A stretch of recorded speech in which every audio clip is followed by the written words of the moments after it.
Hello, my loves, and welcome back to Along the Spiritual Journey.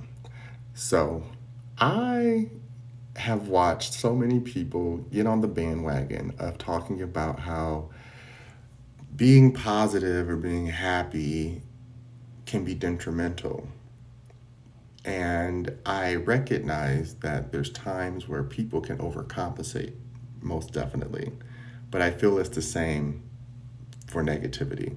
I think we're so used to the default of negativity that it's easier to stay negative and try to force someone into a narrative of them needing to prove a point or teach you something that you don't believe or have yet to been introduced to. It is not the world's responsibility to prove anything to you. I've said this so many times and times and times again to so many different people.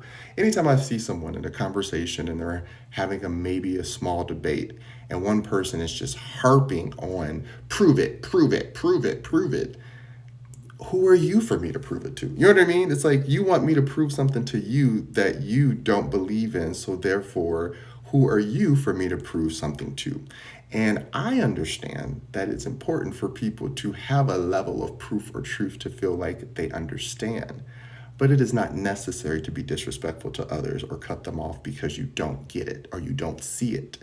There's so many conditional things that we've been given that has taught us that if you sound intellectual, if you are intellectual, then you have the right to be disrespectful, rude, or obnoxious. That is not how this works. We as a society get off on when people can talk really fast and read somebody really fast and say a bunch of words to make them sound like they just crushed them. But to me, that is still another level of bullying culture. Don't get it wrong. Don't get it twisted. I can chop you up to next week with my tongue.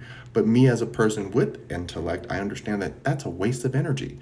I'm not going to use my energy to try to defeat someone who clearly is not able to or willing to cooperate with nuances of growing, of healing, of being open, of understanding that, listen, I'm not going to sit here and go back and forth with somebody who literally doesn't care to listen. There is too many excuses for us to let go and watch people suffer because we don't understand the emotional condition versus just allowing ourselves to be open to things happen, let them.